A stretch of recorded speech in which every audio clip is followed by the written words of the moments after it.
Noé dio un mensaje de advertencia al mundo. Le dijo que la hora del juicio de Dios había llegado y le mostró su necesidad de entrar en el refugio del arca. Este tiempo de juicio fue una prueba en la que todos tuvieron que enfrentarse con la decisión de aceptar o rechazar el mensaje. En ese instante su tiempo de gracia había terminado, la puerta del arca se cerró y cuando las aguas cubrieron la tierra, se ejecutó el juicio mediante el diluvio. Este patrón se repetirá con exactitud en los eventos del tiempo del fin. Así que acompáñame al futuro.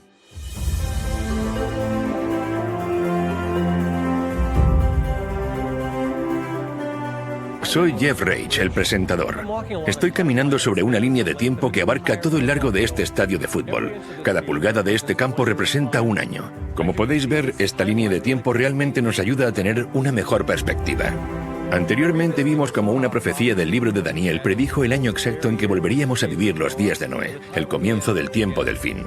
Vimos cómo esa profecía de 2300 días comenzó en el año 457 a.C. con el decreto de Artajerjes y cómo un día simbolizaba un año, así que abarcaba 2300 años.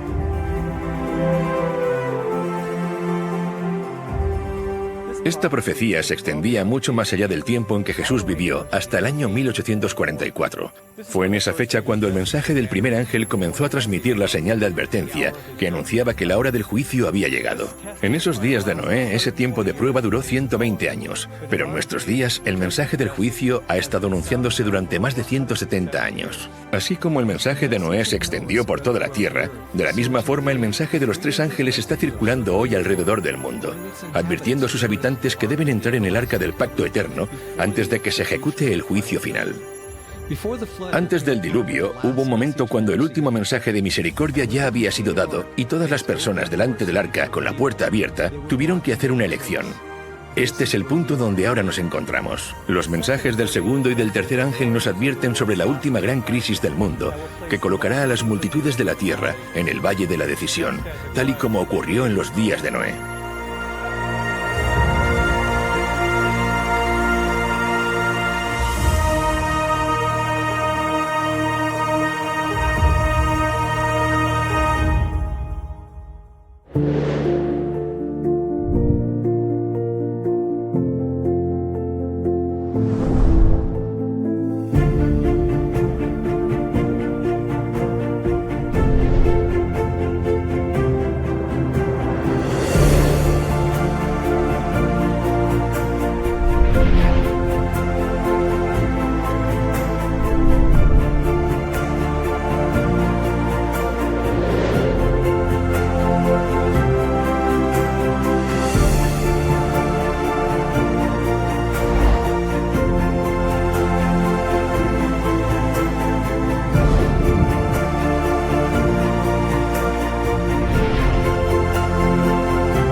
Como en los días de Noé, tercera parte, el Valle de la Decisión. Muchos pueblos en el Valle de la Decisión, porque cercano está el día de Jehová en el Valle de la Decisión. La predicación de Noé habla de un día de juicio, un día para decidir si quieres estar dentro o fuera del arca. Debes hacer tu elección. Noé fue un pregonero de justicia y al predicar y decir que en realidad el único camino que funciona es obedecer la ley de Dios, por contraste estaba condenando, por así decirlo, a los falsos sistemas de adoración. Pero lo que estaba claro es que la mayor parte de la población no estaba cómoda con los requisitos de Dios, así que los adaptaron a su conveniencia. En los días de Noé, debido a la idolatría existente y a la proliferación por todo el mundo de un sistema falso de adoración, la gente estaba dispuesta a rechazar la invitación para entrar en el arca. En nuestros días, los innumerables sistemas de adoración cosecharán un resultado similar, el rechazo del pacto eterno. Pero Dios no dejará que nadie que desee conocer la verdad sea engañado. Tanto su misericordia como su justicia demandan una clara distinción entre la verdad y el error, para que todos puedan tener la luz suficiente para tomar su decisión. Es así como el verdadero buscador de la verdad puede desechar por sí mismo el error, y aquellos que escojan no hacerlo no tendrán ninguna excusa. Con este propósito, Dios envía el mensaje del segundo ángel.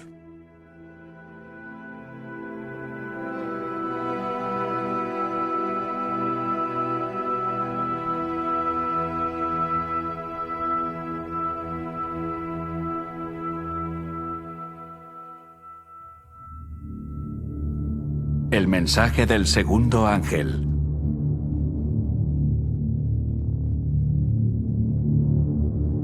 Otro ángel le siguió diciendo: ha caído Babilonia, la gran ciudad, porque ha hecho beber a todas las naciones del vino del furor de su fornicación.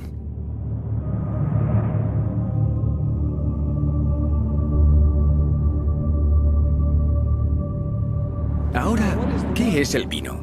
En las Escrituras el vino representa las falsas doctrinas. El vino es escarnecedor, la sidra alborotadora, y cualquiera que por ellos yerra no es sabio. Beber de este vino es ser engañado, porque es un vino fermentado y hace que las personas se desvíen de la verdad. Así que en contraste con el mensaje del primer ángel que presenta la verdadera doctrina, Babilonia predica el vino, que es una doctrina falsa.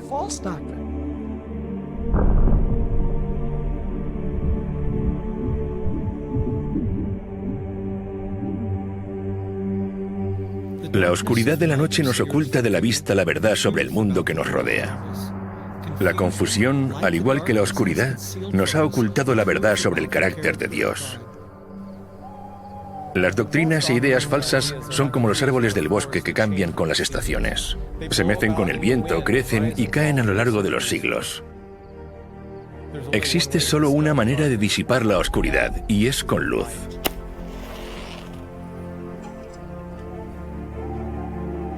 Pedro nos dice que tenemos también la palabra profética más segura, a la cual hacéis bien en estar atentos como a una antorcha que alumbra en lugar oscuro. Y a la luz de estas profecías, somos capaces de identificar este sistema llamado Babilonia.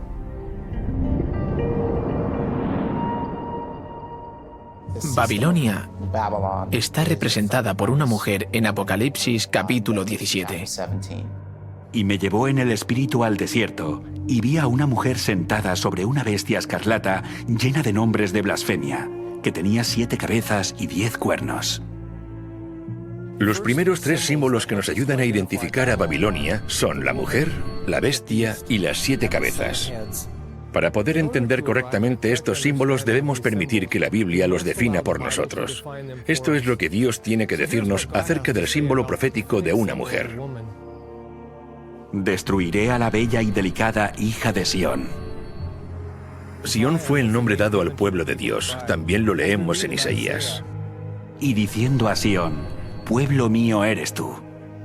Así que en el Antiguo Testamento, Dios utiliza el símbolo de una mujer para representar a su pueblo. En el Nuevo Testamento también se usa la alegoría de una mujer para representar al pueblo de Dios que conforma su iglesia. Por esto dejará el hombre a su padre y a su madre, y se unirá a su mujer, y los dos serán una sola carne. Grande es este misterio, mas yo digo esto respecto de Cristo y de la iglesia. En el libro de Apocalipsis aparecen 2 mujeres. Una es una virgen vestida de blanco que representa la iglesia de Dios, y la otra mujer se llama Babilonia y es una ramera, lo que significa que representa una iglesia falsa. Está sentada sobre una bestia. Una vez más, dejemos que la Biblia interprete sus propios símbolos y vayamos al libro de Daniel para definir lo que simboliza la bestia. La cuarta bestia será un cuarto reino en la tierra. De acuerdo con el libro de Daniel, una bestia simboliza un reino o una nación.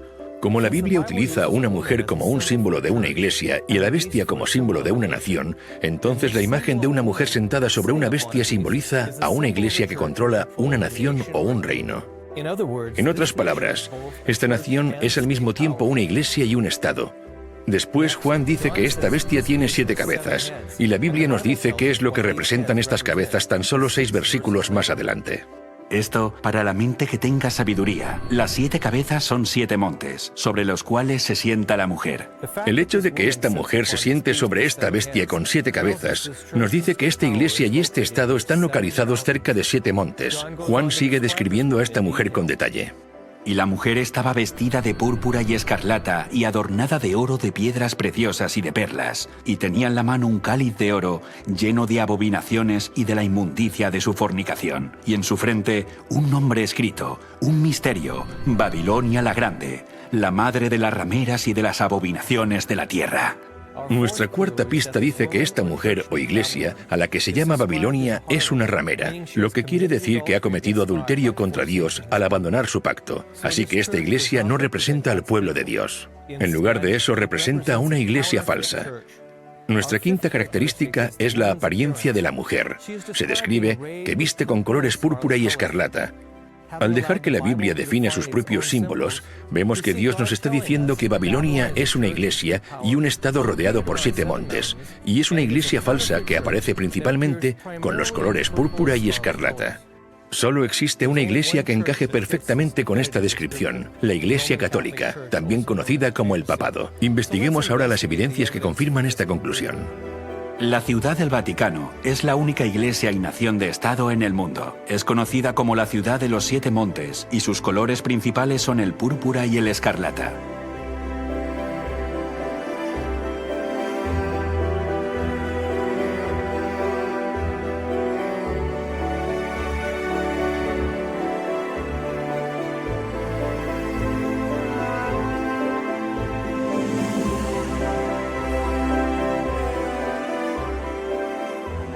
Durante la Reforma Protestante, muchos de los reformadores, incluyendo Thomas Cranmer, John Wesley, William Tyndale, John Wycliffe, Philip Melanchthon, Juan Hus, Martín Lutero y otros muchos, todos concluyeron que el papado era la ramera de Babilonia que aparecía en las Escrituras. Yo por mi parte quiero descargar aquí mi responsabilidad personal y actuaré conforme a mi conciencia. Por eso dirijo mi acusación contra el Papa y todos los papistas, que en verdad el papado no es sino el reino de Babilonia y el verdadero anticristo. Porque, ¿quién sino será el hombre de pecado, el hijo de perdición, que con sus enseñanzas y sus leyes multiplica los pecados y acrecienta el número de almas que se pierden, mientras que está sentado en la iglesia como si fuera un dios? Pues todo esto lo viene cumpliendo a la perfección la tiranía papal desde hace muchos siglos. La cautividad babilónica de la iglesia de Martín Lutero, página 197.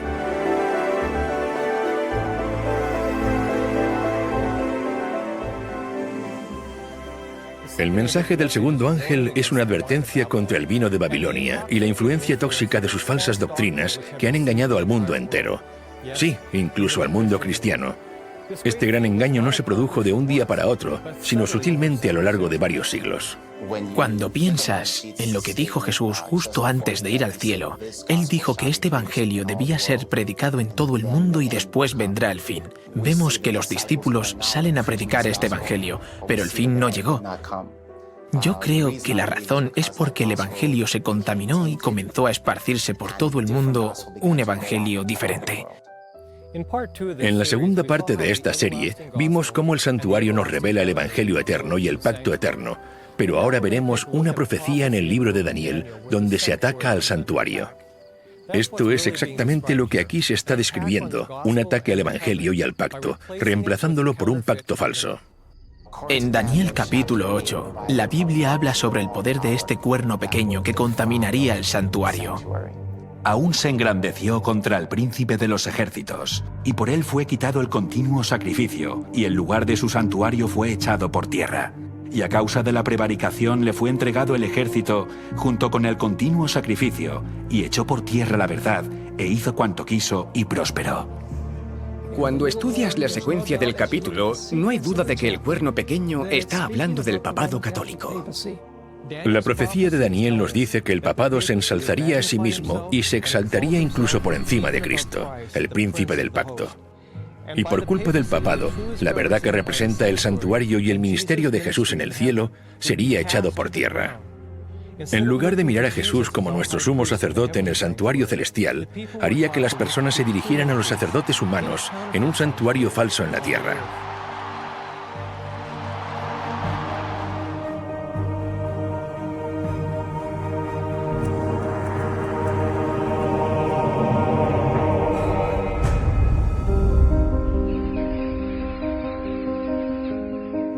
Así que encontramos que durante la Edad Media aparece en escena este poder creciente, que de hecho ataca cada una de las piezas del santuario y la verdad que representaban.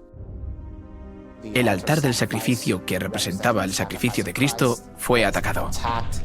En cierto sentido, fue alterado y apareció una nueva doctrina que decía que el sacrificio de Cristo no era suficiente para obtener el perdón de los pecados.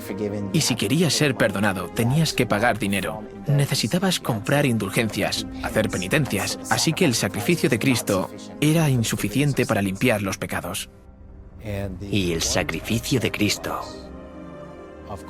que es solo uno, ahora se repite constantemente en cada misa, y es así como la cruz pierde todo su poder. El lavacro, que representa el bautismo, también fue alterado. Debemos arrepentirnos y ser bautizados, lo que significa que debes de tener la edad suficiente como para entender que has pecado y ser libre de arrepentirte. Pero esta enseñanza fue reemplazada por el bautismo de infantes.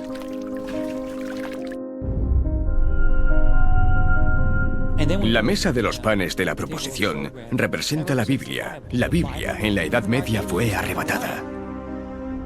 Prohibimos también que se permita a los laicos tener los libros del Antiguo y Nuevo Testamento. Les prohibimos estrictamente que posean los libros mencionados en la lengua vernácula del pueblo. Los nobles de los distritos deben buscar a los herejes en sus hogares, chozas y bosques, e incluso sus refugios bajo tierra deben ser arrasados por completo. Papa Gregorio IX en el Concilio de Toulouse, 1229 después de Cristo. Cuando quitas la palabra de Dios, quitas la verdad de Dios. Haces que la gente caiga en la superstición y consideren que la tradición está por encima de la palabra de Dios. A la gente se le dijo que no podía leer la Biblia por sí misma. En lugar del pan de vida y según las Escrituras, debemos leer la Biblia. Ahora bien, alguien más tiene que interpretarla por nosotros. Y así se perdió de vista la verdad y la importancia de que la Biblia sea nuestro fundamento. El altar de incienso, que representaba la intercesión de Cristo en nuestro favor, fue aniquilado. Y en su lugar se estableció el confesionario, un espacio de 2 compartimentos divididos por una cortina, con un hombre sentado en el lugar de Dios, escuchando las confesiones de otros hombres. De esta forma se le decía a la gente: no puedes tener acceso directo a Dios, tienes que ir a los sacerdotes y confesar tus pecados a ellos. El sacerdote vino y se colocó entre el pecador y el Señor y dijo: no, tú debes ir a Dios a través de mí, necesitas confesarme a mí tus pecados. Y otra vez se levantan barreras entre el hombre y Dios. Simplemente se eliminó la opción de acudir individualmente a Dios de forma directa.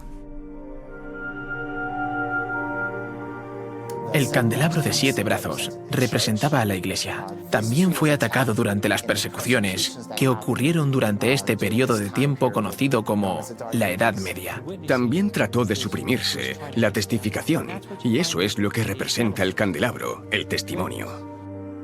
Cualquiera que discrepara con la enseñanza de esta Iglesia dominante o de este sistema dominante era perseguido, quemado en la hoguera, torturado de muchas formas diferentes para obligarles a obedecer el sistema. Hay muchas formas diferentes en las que el santuario es derribado. Después tenemos el lugar santísimo, donde está el Arca del Pacto. Allí es donde encontramos los 10 mandamientos, dentro del arca. La Biblia dice que este poder pensaría en cambiar tiempos y la ley. Daniel 7:25.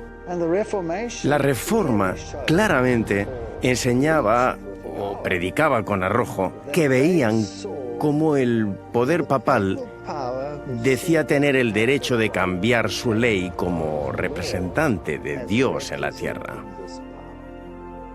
La Biblia dice: acuérdate del sábado para santificarlo. Y la Iglesia Católica lo contradice: por mi divino poder anulo el sábado y te ordeno guardar el primer día de la semana. Y mirad, todo el mundo civilizado se postra en obediencia reverente a la orden de la Santa Iglesia Católica. La profecía predijo que la Iglesia Católica pensaría en cambiar los tiempos y las leyes, y que la Iglesia reconocería este hecho. El Papa tiene el poder de cambiar los tiempos, de abolir leyes y de dispensar todas las cosas, incluso los preceptos de Cristo. Cuando lees la teología de la Iglesia Católica, encuentras que el catecismo ha suprimido el 2.º mandamiento. No aparece. Borraron el mandamiento que hablaba de las imágenes. No tendrás imágenes. Ahora tienen un problema porque solo tienen 9 mandamientos, así que tomaron el 10º mandamiento y lo dividieron por la mitad.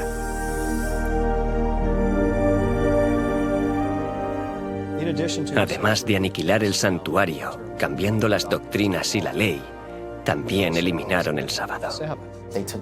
Tomaron el 7º día de reposo, que es el sábado, y dijeron, por el poder y la autoridad de la Iglesia, hemos cambiado ese día al domingo, el primer día de la semana. Enfatizando el cambio de este mandamiento, un sacerdote católico en 1903 dijo lo siguiente: Es correcto que recordemos a los presbiterianos, bautistas, metodistas y al resto de cristianos que la Biblia no apoya en ningún lugar su observancia del domingo. El domingo es una institución de la Iglesia Católica, y aquellos que observan este día observan un mandamiento de la Iglesia Católica. En los tiempos de la Iglesia cristiana primitiva, generalmente se entendía que guardar el sábado era parte de la vida cristiana. Y ahora se les decía que no, que el primer día de la semana es el nuevo día de reposo impuesto por la Iglesia Católica, porque ella misma dice tener el poder de hacerlo. El camino seguro siempre es el camino de las Escrituras. Si Dios dijo algo y me dejo convencer por alguien de que Dios no lo dijo así, ¿quién sería entonces el culpable? Yo soy el culpable. La idea de que el día de reposo de Dios ha cambiado es absurda cuando piensas que es el único mandamiento que empieza con la palabra recuerda. Es el que quieren hacernos olvidar, pero los mandamientos son preceptos inmutables de verdad y Él los puso en el arca del pacto. Esto se perdió durante la Edad Media. A través de los siglos, el santuario y las verdades que representaba fueron echadas por tierra. En otras palabras, fueron anuladas porque la verdad sobre el ministerio de Jesús en el cielo fue falsificado por estas falsas doctrinas de la Iglesia Católica. Hay muchas más enseñanzas falsas que conforman el vino de Babilonia, pero hay una que ataca directamente en el mismo centro del Evangelio. Es la que está relacionada con el pacto que Dios estableció con su pueblo. Jesús usó vino puro sin fermentar como un símbolo de su pacto, mientras que la Biblia describe el pacto falso de Babilonia como un vino fermentado. Cuando Jesús, en el Nuevo Testamento, establece la última cena con los discípulos, les da pan y dice, «Esto es mi cuerpo, que por vosotros es partido». Y después les da el vino, que es zumo de uva, y dice, «Esta es la sangre del pacto», o lo que es lo mismo, el nuevo pacto. Jesús dijo, «Esta es mi sangre del nuevo pacto». El vino simboliza el nuevo pacto. ¿Cuál es el nuevo pacto? Dios dice, «Pondré mis leyes en la mente de ellos, y sobre su corazón las escribiré». Cuando Babilonia ofrece este vino falso, están ofreciendo un pacto falso. Este vino está adulterado, y de acuerdo a Proverbios 31, la Biblia dice que no es de los reyes beber vino o bebidas fuertes, no sea que bebiendo olviden la ley. Así que este vino está fermentado, es impuro. Y beber de este vino te hace olvidar lo que Dios había ordenado recordar. ¿Y qué es lo que dijo Dios que recordemos? Acuérdate del día de reposo para santificarlo. Así que este es el vino que ha sido entregado al mundo en este momento.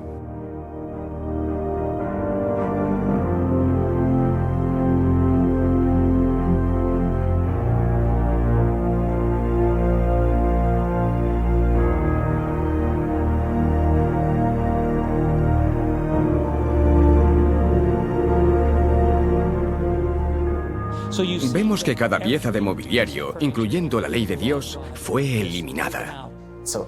Todo lo que la Biblia dice que este poder haría, lo hizo durante el tiempo asignado a este poder. Así es como se rechazaron por completo todas de las verdades representadas en el santuario. Así que todo el santuario, desde la puerta hasta el lugar santísimo, había sido corrompido y necesitaba ser restaurado. La profecía de Daniel 8:14 nos dice, hasta 2300 tardes y mañanas. Luego el santuario será purificado. En un momento concreto, todas las verdades que habían sido derribadas por el cuerno pequeño terminarían siendo restauradas. Todo el santuario es echado por tierra y pisoteado por este hombre de pecado, y la Reforma protestante lo restaura. A lo largo de un periodo de 500 años, eso es lo que sucedió. Dios comenzó a hacer que surgieran diferentes movimientos que restaurarían cada pieza de mobiliario, casi siglo tras siglo durante un periodo de 500 años. Tenemos a John Wycliffe en el siglo XV. Él tradujo la Biblia en el idioma del pueblo. Y así surgió, por así decirlo, la Reforma. Martín Lutero nace en el siglo XV. Comienza la Reforma protestante en el siglo XVI. Y en esencia restaura la verdad de que el sacrificio de Cristo es suficiente para el perdón de los pecados. No necesitas pagar dinero, no tienes que hacer penitencia. Es por la fe en su sacrificio en nuestro favor que somos perdonados de nuestros pecados. Juan Calvino aparece en el siglo XVI. Es el fundador del movimiento presbiteriano. Para Calvino la oración es muy importante. Escribió extensamente sobre la oración. Básicamente enseñó que no necesitas ir a los sacerdotes para dirigirte a Dios. Puedes comunicarte con el trono de Dios personalmente. En el siglo XVII, John Smith y Roger Williams son los fundadores del movimiento bautista. Y su mensaje especial es la restauración del modelo verdadero de bautismo. Debes arrepentirte y después ser bautizado. No puedes ser rociado. El verdadero bautismo es un símbolo de estar totalmente sumergido, totalmente enterrado y totalmente renovado a la vida. Así que el movimiento bautista restaura el modelo verdadero de bautismo. En el siglo XVIII aparece en escena John Wesley. Es el fundador del movimiento metodista y tiene un mensaje muy contundente para el evangelista laico. Tú eres la luz del mundo. Deja que tu luz brille. En esencia, el movimiento metodista añadía un elemento más a lo que habían descubierto los movimientos anteriores. Añade este elemento de evangelismo. Sal y deja que tu luz brille. Así que para el siglo XIX aún falta una pieza de mobiliario por restaurar. Es el Arca del Pacto, específicamente el descanso del séptimo día, el sábado. Fue en ese siglo cuando Dios levanta el movimiento adventista del séptimo día, que se enfocaría específicamente en la ley de Dios y el mandamiento que fue pisoteado, el día de reposo del séptimo día.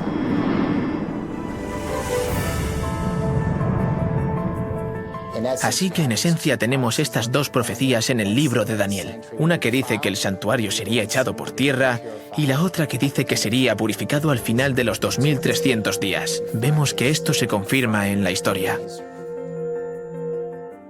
El hecho de que este Evangelio eterno sea predicado de nuevo en 1844 significa que todas las cosas que habían sido alteradas e interrumpidas en el verdadero Evangelio fueron totalmente restauradas en 1844. Al mismo tiempo que el Evangelio es completamente restaurado y otra vez comienza a predicarse, comienza también el juicio. Así que este mensaje también se predica. Es un mensaje acerca del fin de los tiempos. Y es un mensaje que prepara al mundo para la venida de Cristo. Igual que Noé invitaba a la gente a entrar en el arca y diferenciarse de la mayoría, Dios, en los últimos días, está invitando a que la gente rechace las falsas enseñanzas de Babilonia. Y oí otra voz del cielo que decía: «Salid de ella, pueblo mío, para que no seáis partícipes de sus pecados, ni recibáis parte de sus plagas». Salid de ella, pueblo mío. Salid de lo falso y entrad a lo verdadero. Cuando se dice que pueblo de Dios está en Babilonia, está hablando de las iglesias que claman servirle. De lo contrario, Dios no les llamaría mi pueblo. Dios invita hoy a participar en la adoración correcta. En los días de Noé, el pensamiento popular ridiculizó el plan de salvación. Rehusaron entrar en el arca y en el tiempo del fin vuelve a haber un camino al arca porque hay un arca del pacto que señala a la ley que está dentro del santuario. Aquellos que rechacen una cosa rechazarán también la otra, pero la gente está siendo engañada. No están aceptando estas cosas por decisión propia. Así que Dios, a través de su espíritu, da luz a las personas y se darán cuenta de las verdades de la Biblia. Tomarán una decisión y saldrán del sistema que rechaza el camino de Dios. ¿Donde estoy no se guarda el día de reposo? ¿Donde estoy no se predican los mandamientos? ¿Sabes? No estoy escuchando que estamos en la hora del juicio de Dios y entonces dicen: «¡Hey! Donde estoy no se está predicando el mensaje del primer ángel, así que ahora mismo me voy a ir.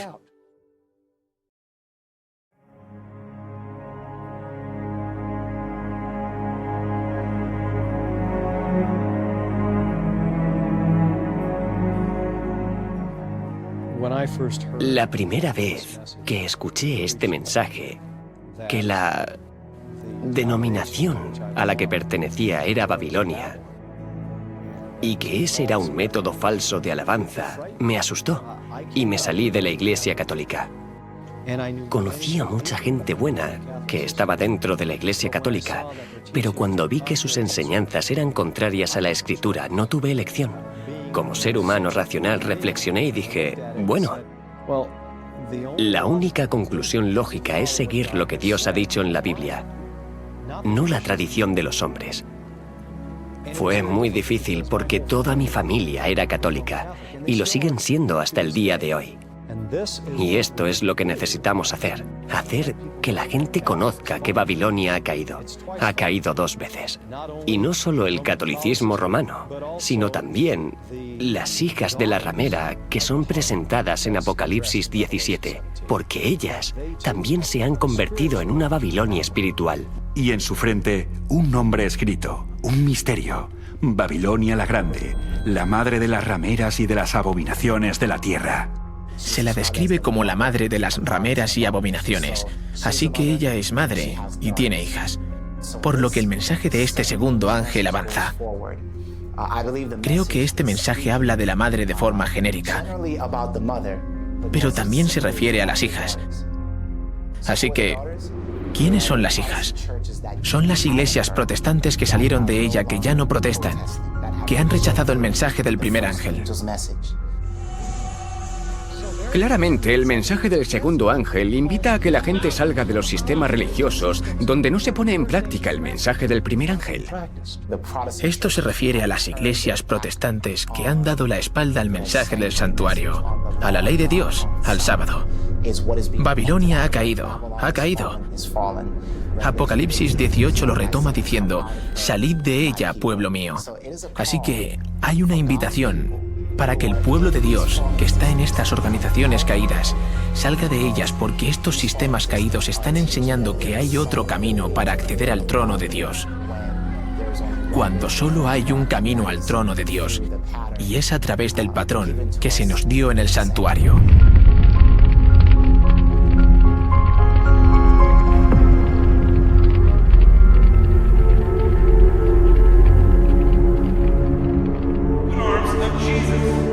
En lugar de protestar en contra de las tradiciones de los hombres y el vino de Babilonia, estas iglesias han bebido de él y lo vierten en sus congregaciones.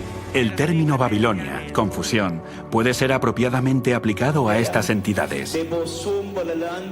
Todos afirman que sus doctrinas vienen de la Biblia y aún así están divididos en prácticamente innumerables sectas con credos en claro conflicto. Pero la fe religiosa parece tan confusa e incoherente que la gente no sabe cuál es la verdad. A pesar de las tinieblas espirituales y el alejamiento de Dios que se observa en las iglesias que constituyen Babilonia, la mayoría de los verdaderos discípulos de Cristo se encuentran aún dentro de ellas. ¡Lo necesito, Señor! Muchos de ellos no han oído nunca las verdades especiales para este tiempo. No pocos están descontentos con su estado actual y tienen sed de más luz. ¡Quita tus manos de la propiedad de Dios! En vano, buscan el Espíritu de Cristo en las iglesias a las que pertenecen. Como estas congregaciones se apartan más y más de la verdad y se van uniendo más y más con el mundo, la diferencia entre ambas categorías de cristianos se irá acentuando hasta que terminen por separarse del todo.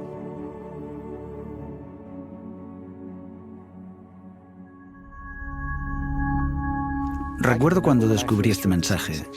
Y tengo que decir que era una de esas personas que estaba en Babilonia. Era un pagano, pero la primera vez que fui a Jesús me uní a la típica iglesia evangélica y no hice esas cosas de las que estamos hablando. Y entonces, cuando escuché la verdad sobre el sábado y descubrí el mensaje de salir de Babilonia, fue una lucha. Fue doloroso. Creo que estuve algo enfadado porque me sentía engañado. Tal vez fueron sinceros, pero los maestros no compartieron el mensaje completo conmigo. Estaba frustrado. Vi a diferentes pastores y me pregunté, ¿por qué estamos guardando el primer día de la semana cuando la Biblia claramente dice que el séptimo día es el día de reposo? Creo que pregunté esto a 10 pastores diferentes y probablemente me dieron 11 o 12 respuestas diferentes. Entre ellos no se ponían de acuerdo. Inmediatamente eso me dijo que algo estaba mal. Por otro lado, también fue difícil porque todos mis amigos estaban en esas iglesias y tenía que tomar una decisión. ¿Estoy dispuesto a perder a mis amigos? Mi empleo también estaba en riesgo. Tuve que rechazar trabajos porque guardar el día de reposo significa que los santificas. Ese día no trabajas. Pasé por diferentes pruebas tratando de mantener mi puesto, pero al final me fui y Dios proveyó. Él me bendijo y siempre que damos un paso de fe y lo seguimos, al final será lo mejor y Él bendecirá, hará milagros para nosotros.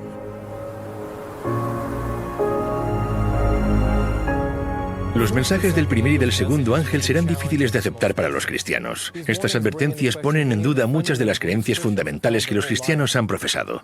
Imagino cómo fue escuchar las serias advertencias de un diluvio global pronunciadas por Noé. También supusieron un reto para la gente de aquellos días. Muchas de esas personas profesaban ser adoradores de Dios, pero las formas falsas de adoración los habían desviado tanto que realmente creían que Noé era un iluso, y rechazaron la invitación a entrar en el arca. El vino de Babilonia y los falsos sistemas de adoración están teniendo el mismo efecto hoy. Impedirán que muchas personas, incluso cristianos, reciban el mensaje del primer ángel. El mensaje les está invitando a entrar en el arca del pacto eterno. Es una invitación para adorarlo a Él, quien hizo los cielos, la tierra y el mar.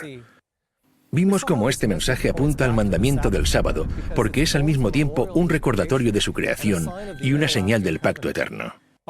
Al descansar el sábado, mostramos que estamos alabando al Dios verdadero y que hemos entrado en el pacto eterno al abrazar su símbolo del sábado. Pero muchos cristianos sinceros han sido engañados. Creen que adoran al Dios verdadero y que han aceptado su pacto, mientras ignoran la esencia de este pacto. Aunque engañados, Dios sabe que muchos han vivido fielmente de acuerdo al conocimiento que poseen. Pero si continúan en el error y rechazan las verdades encontradas en el mensaje de los 3 ángeles, se encontrarán fuera del arca, al igual que aquellos que rechazaron la solicitud de Noé. Dios es amor, y porque es amor, hay una cosa que no puede hacer, y es forzar a alguien a aceptar su misericordia, en contra de sus deseos. El amor invita, el amor implora, pero el amor nunca puede vulnerar el libre albedrío del cual depende su propia existencia. Dios acepta y se regocija en aquellos que vienen a Él y respeta las decisiones de aquellos que no lo hacen. Pero esto no es así con el gran adversario. Él usará todos los medios necesarios, incluyendo la coacción y la fuerza, para asegurarse la sumisión y lograr sus objetivos. Durante siglos, Satanás ha estado preparando sus engaños más poderosos para su asalto final. Pero en el otro lado, el amor hará que cada persona tome una decisión inteligente según su libre elección. Con este propósito, Dios envía el mensaje del tercer ángel para desvelar los planes del enemigo y que todos tengan la suficiente luz para que nadie sea engañado cuando se encuentre en el valle de la decisión.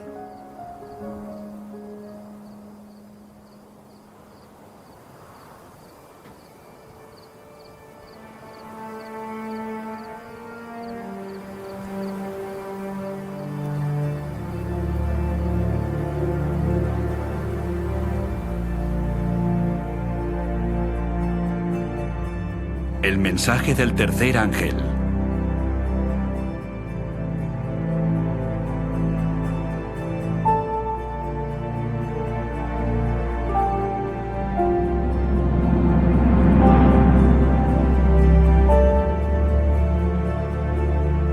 Y el tercer ángel los siguió diciendo a gran voz: si alguno adora a la bestia y a su imagen, y recibe la marca en su frente o en su mano, él también beberá del vino de la ira de Dios, que ha sido vaciado puro en el cáliz de su ira, y será atormentado con fuego y azufre delante de los santos ángeles y del Cordero.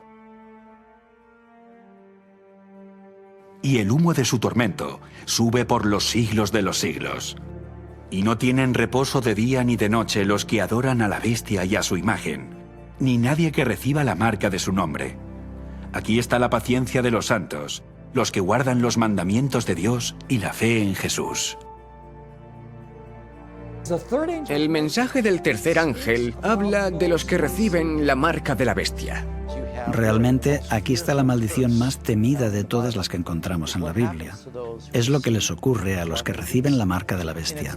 Y está relacionada con la falsa adoración y un juicio para los que adoran de forma diferente a como se indica en la Biblia. Pero no es solo el mensaje del primer ángel el que invita al mundo a adorar al Creador, sino que el mensaje del tercer ángel advierte al mundo de que no adore a la bestia ni a su imagen. Así que en el tiempo del fin, la cuestión va a estar claramente relacionada con la adoración. Satanás no está tratando de evitar que adoremos, está tratando de desviarnos hacia la falsa adoración. En los últimos días, Satanás y el poder de la bestia no dicen no adores, ellos dicen adora, pero adora a la bestia. Vemos un paralelismo con los días de Noé. La población del mundo estaba dividida en dos grupos. Por un lado, la mayoría, lamentablemente fuera del barco con la marca de la bestia, y la minoría dentro del barco con el sello de Dios.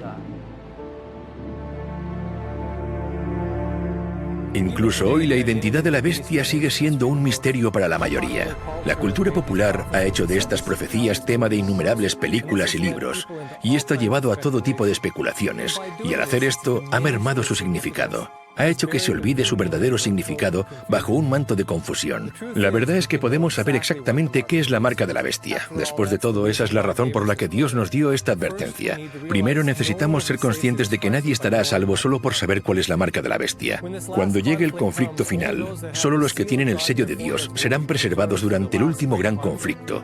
Lo importante es que sepamos cómo podemos recibir el sello de Dios.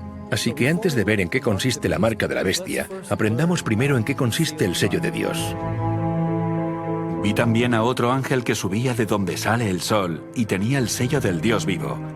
Y clamó a gran voz a los 4 ángeles, a quienes se les había dado el poder de hacer daño a la tierra y el mar, diciendo: no hagáis daño a la tierra ni al mar, ni a los árboles, hasta que hayamos sellado en sus frentes a los siervos de nuestro Dios. En los días de Noé fue sellado en el arca. Esto solamente significaba que no podía salir y que nadie podía entrar. Una vez en el arca, la Biblia dice que el Señor le cerró la puerta. En las Escrituras, la palabra cerrar y la palabra sello son intercambiables. Por ejemplo, Dios le dijo a Daniel: cierra las palabras y sella el libro hasta el tiempo del fin. De esta forma, la palabra cerrar y la palabra sellar tienen el mismo significado. Por lo tanto, cuando la Biblia dice que el Señor lo cerró, es lo mismo que decir el Señor lo selló. Noé fue sellado en el arca del pacto y fue preservado durante el diluvio. Fueron salvados del juicio que iba a venir sobre toda la tierra. No hay otro momento más difícil en la historia humana que se pueda comparar en intensidad con el que el pueblo de Dios va a atravesar. Para poder resistir este periodo, esta dura prueba, el pueblo de Dios tiene que haber sido sellado primero. Y el propósito del sello es, en primer lugar, que Dios identifique a los que son suyos para que los ángeles sepan a quién deben proteger durante este momento de dificultad. Isaías, capítulo 8, versículo 16, habla de sellar la ley entre los discípulos de Dios. Ata el testimonio, sella la ley entre mis discípulos. Así que aquí descubrimos que hay una relación entre el sello de Dios y su ley. Cuando ves los sellos antiguos que se usaban en tiempos bíblicos, ves que siempre tienen 3 elementos.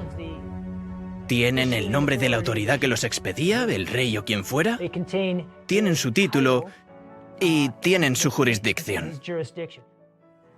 Un sello tiene el título, el nombre y el territorio. Y cuando lees los 10 mandamientos, solo el 4º mandamiento habla de Dios como el creador. Tiene el nombre y tiene el territorio.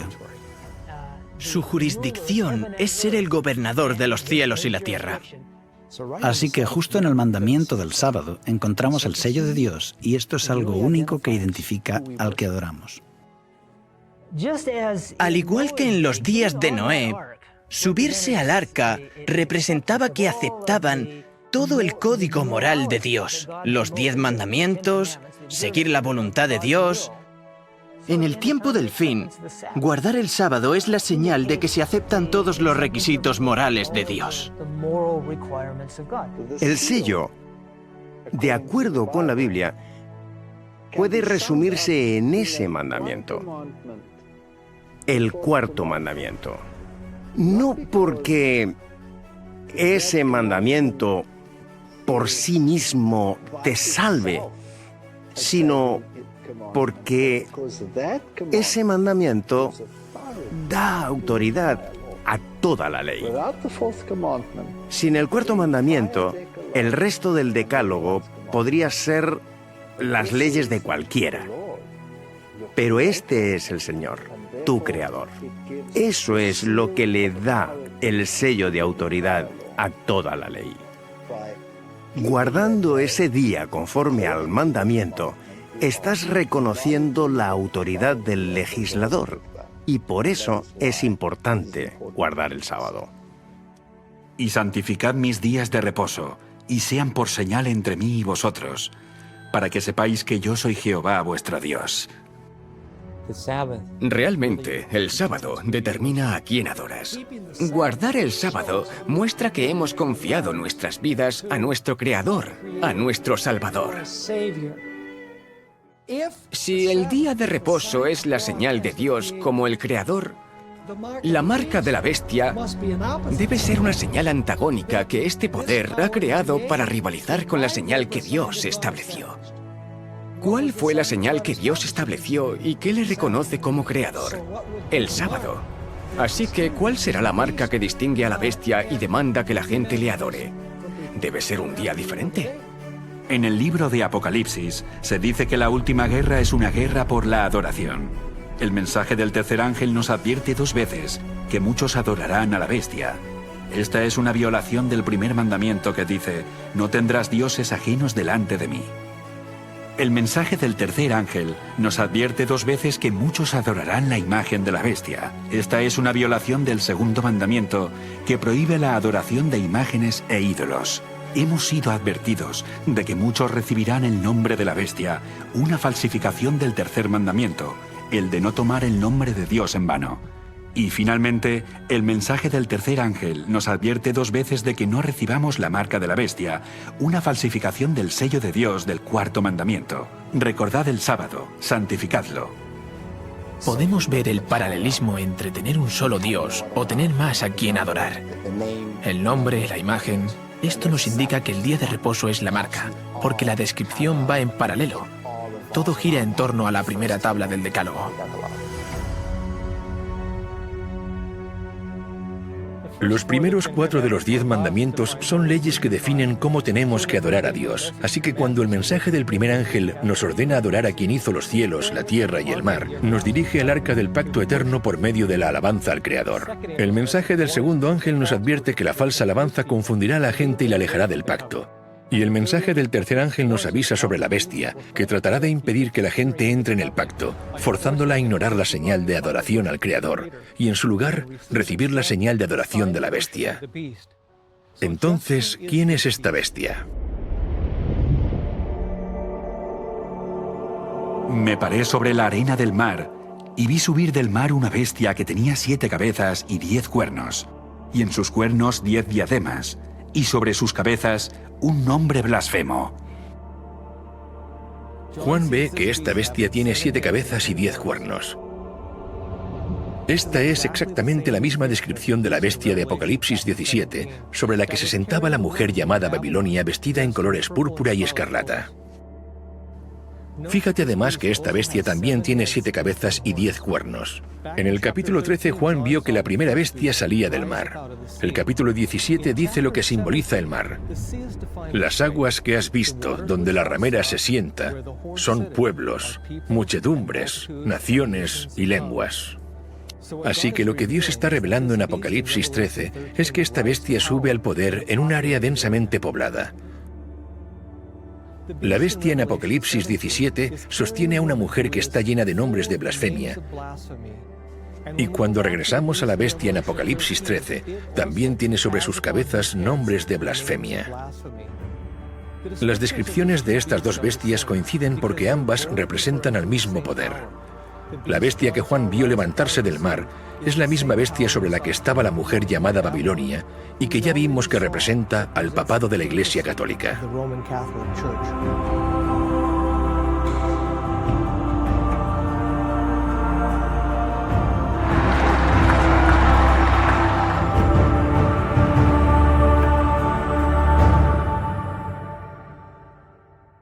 Cuando estudiamos quién es la bestia y entendemos cómo los símbolos de la bestia representan al sistema papal y a la Iglesia Católica, encontramos que su marca de adoración es la reivindicación de la capacidad que dicen tener para cambiar la ley de Dios.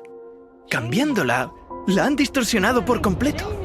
Han tomado el cuarto mandamiento y han hecho que se aplique no al día de reposo de la creación, no a la señal del poder y autoridad del Creador, sino al domingo.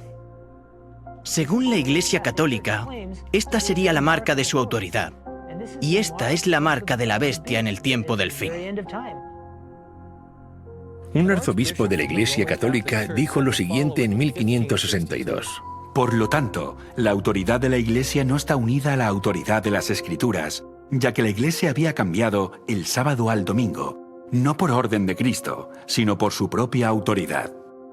La Iglesia Católica señala el cambio de la ley de Dios como prueba de que su autoridad está por encima de la Biblia y sostiene que este cambio es una señal de su autoridad. En 1893, la Iglesia Católica distribuyó la primera edición de un artículo que después fue renombrado El reto de Roma, ¿por qué los protestantes guardan el domingo? En esta publicación, el autor católico lanza a los protestantes esta pregunta. Aún no es demasiado tarde para que los protestantes se salven a sí mismos. ¿Lo harán? ¿Se mantendrán firmes en la doctrina protestante? ¿Tomarán verdaderamente solo la palabra escrita, solo las Escrituras como su única autoridad y única norma? ¿O todavía retendrán la doctrina y la práctica indefendible, contradictoria y suicida, de seguir la autoridad de la Iglesia Católica y llevar la señal de su autoridad?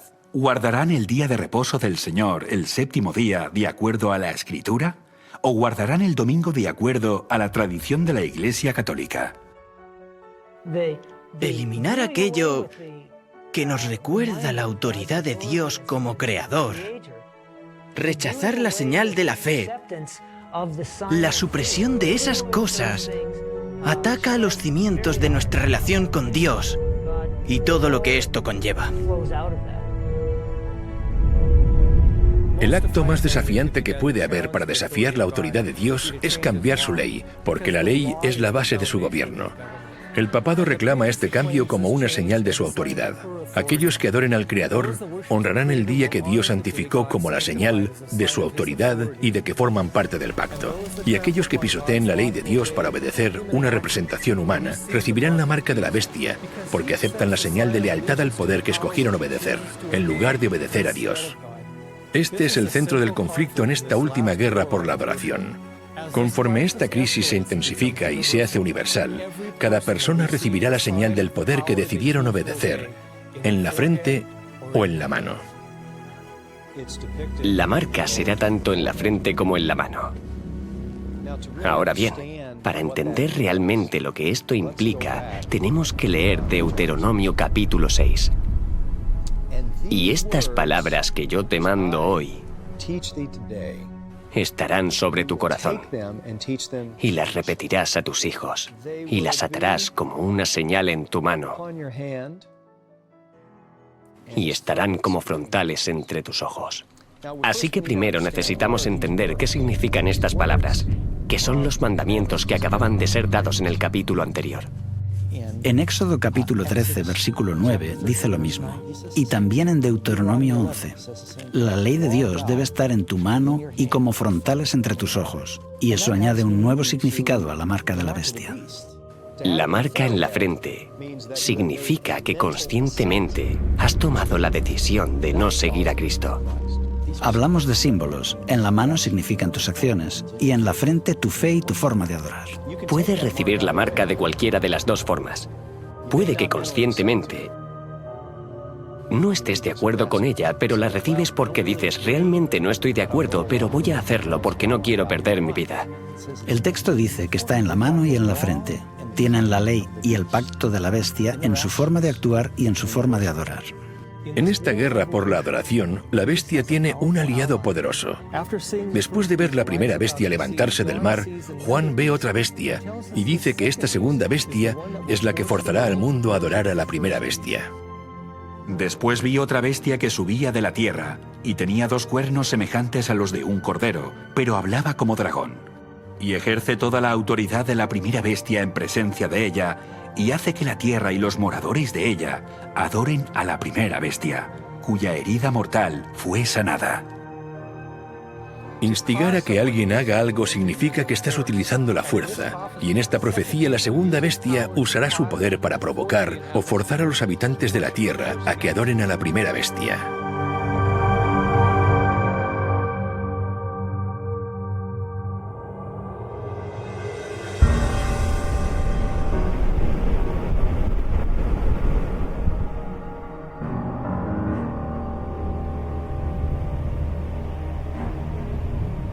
La primera bestia salió del mar, y ya vimos cómo la Biblia utiliza el mar como un símbolo para representar un área densamente poblada de personas, multitudes, naciones y lenguas.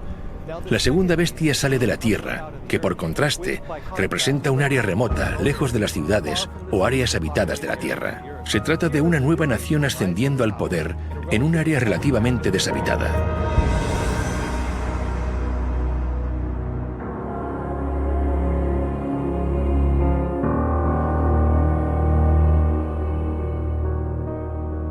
Además, esta bestia tiene 2 cuernos como los de un cordero.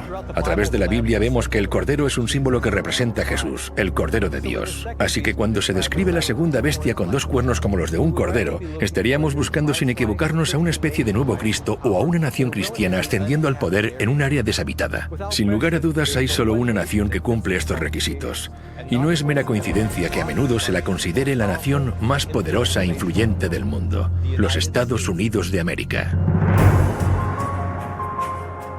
Los padres fundadores de esta nueva nación profesaban creer en el Dios de la Biblia cuando declararon: consideramos estas verdades evidentes por sí mismas que todos los hombres han sido creados iguales. El Creador les ha concedido ciertos derechos inalienables. Entre esos derechos se cuentan la vida, la libertad y la búsqueda de la felicidad. La primera enmienda a la Constitución de los Estados Unidos de América no solo manifiesta fe en el Creador, sino que también garantiza las libertades civiles y religiosas. Declara: el Congreso no podrá hacer ninguna ley con respecto al establecimiento de la religión, ni prohibiendo la libre práctica de la misma. Este nuevo gobierno se estableció para evitar la intolerancia religiosa y la persecución que había prevalecido en Europa por tantos siglos, para impedir que la Iglesia controlara al Estado y que el Estado controlara a la Iglesia. Jesús dijo: dad pues a César lo que es de César y a Dios lo que es de Dios. Estos principios cristianos, escritos en los documentos de los fundadores de los Estados Unidos, fueron el secreto de su éxito. Millones huyeron a América para poder adorar de acuerdo a los dictados de su conciencia. Pero la Biblia declara que se avecinaban cambios. Cuando Juan vio a esta bestia salir de la tierra, dice que era como un cordero, pero hablaba como dragón. Justo en el siguiente versículo leemos que esta bestia, que son los Estados Unidos de América, hace que la tierra y los moradores de ella adoren a la primera bestia. Las profecías declaran que los Estados Unidos de América, a menudo considerados la autoridad civil del mundo más poderosa, unirá sus esfuerzos con la Iglesia Católica, que es considerada como la autoridad moral y espiritual más sobresaliente del mundo. La bestia que representa a la Iglesia y la otra bestia que representa al Estado se unirán y pisotearán las libertades civiles y religiosas sobre las que se fundaron los Estados Unidos.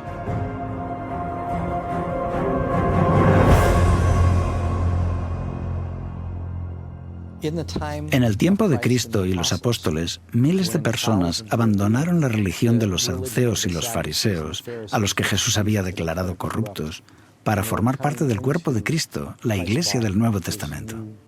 Los líderes religiosos apelaron al poder político para perseguirlos. Es por esto que el rey Herodes, en Hechos capítulo 12, había arrestado a Pedro y había ejecutado a Santiago. Aquel clero estaba pidiendo al poder político que persiguiera al pueblo de Dios. La historia se repitió durante la Edad Media con el poder de la bestia, cuando utilizaron el poder civil para perseguir, encarcelar y ejecutar a aquellos que no obedecieran las disposiciones de la Iglesia. Esto volvería a pasar. Veremos que en el tiempo del fin esto se va a repetir.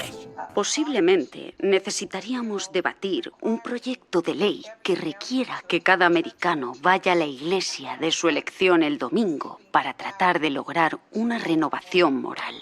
Sí, estamos hablando de la senadora Sylvia Allen y ella piensa que la nación está sufriendo una decadencia moral. La cuestión acerca del día de reposo será muy importante en todo el mundo. Las cadenas de radio y los canales de televisión también difundirán la visión opuesta porque Dios es un Dios justo. Así que la televisión, la prensa y otras organizaciones informarán acerca de las dos opciones, de los dos sistemas de adoración y los dos días de reposo. El sábado bíblico en el séptimo día y el día de reposo del resto del mundo. Se asegurarán de que este mensaje quede claro. Los cristianos han dicho que lo cambiaron. No, te equivocas. Mucha gente escuchará este mensaje en la 11ª hora. Miles se convertirán. Y el séptimo día fue un día de descanso ahora. El primer día, el domingo, que por cierto fue tomado de los romanos y los griegos, se introdujo después. ¿Cuál es el problema? Lo que está ocurriendo es que los pecados de Babilonia están siendo desenmascarados y la gente se va a dar cuenta de que las iglesias son Babilonia. Y de que estas iglesias han estado enseñando doctrinas falsas. Irán a sus pastores y sacerdotes y dirán, ¿son ciertas estas cosas? ¿Por qué no nos habéis dicho nada? Y preguntarán, ¿estas cosas son así? Y claro, la mayor parte harán todo lo que puedan para denunciarlo y apartarse de ellos, pero ellos continuarán diciendo paz, paz, no os preocupéis por estas cosas. Les están engañando, pero muchos no se quedarán satisfechos. Habrá muchos que escuchen este mensaje y lo acepten. Van a posicionarse y saldrán de Babilonia a costa de una gran pérdida personal y experimentarán una gran tribulación y persecución. Comenzarán a abandonar las iglesias nominales, aunque los líderes no van a descansar tranquilamente. De hecho, harán todo lo que puedan para contrarrestar el mensaje que ha sido difundido. Los líderes religiosos protestantes y católicos van a unir sus fuerzas.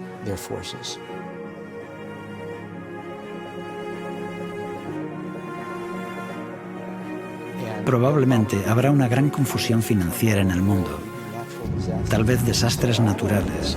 Dirán que todas estas calamidades están ocurriendo porque estas personas son unos rebeldes, siguen su propia interpretación de la Biblia y apelarán al poder civil. Estos líderes de la Iglesia, estos líderes protestantes, se unirán al Estado y formarán una imagen de la bestia. La Iglesia y el Estado se darán la mano. Sé que suena imposible en un país con la primera enmienda, donde el Congreso no puede crear leyes estableciendo una religión o prohibiendo el libre ejercicio de ella. Pensamos, ¿cómo puede llegar a ocurrir esto en los Estados Unidos de América? Apocalipsis 13, versículos 11 al 18, nos dice que está llegando el día cuando esto ocurra. También hace grandes señales, de tal manera que aún hace descender fuego del cielo a la tierra delante de los hombres. Y engaña a los moradores de la tierra con las señales que se le ha permitido hacer en presencia de la bestia, mandando a los moradores de la tierra que le hagan imagen a la bestia. Cuando dice que los Estados Unidos dirán al mundo que deben hacer una imagen de la bestia, está diciendo que deben imitar el sistema papal, creando un gobierno de iglesia y Estado. Las iglesias líderes de los Estados Unidos se unirán en puntos comunes de doctrina y juntas harán que el gobierno imponga sus decretos.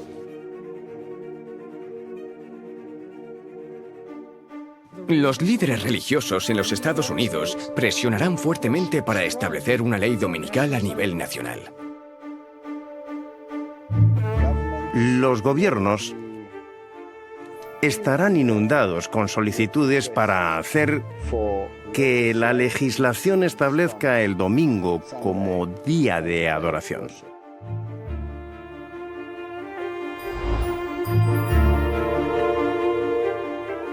Esto terminará derivando en una ley dominical en todo el mundo. Esto se ve en diferentes momentos de la historia de Daniel. Se estableció una ley y tuvieron que escoger. Cuando se instaló la imagen en los valles de Dura, no parecía que tuviera importancia. No fue importante hasta que se ordenó que todos debían adorarla. ¿Obedezco a la ley del Estado, me postro y adoro a la imagen de oro? ¿O obedezco la ley de Dios y permanezco en pie cuando todos los demás se han postrado? Satanás quería que desobedecieran a Dios. Después de negarse, está el decreto de muerte. La antigua historia de la imagen de oro en Babilonia que todos debían adorar o por el contrario serían ejecutados es en sí una profecía que representaba a Babilonia la Grande en el tiempo del fin, porque establecerá una imagen de la bestia y el que no la adore deberá ser ejecutado.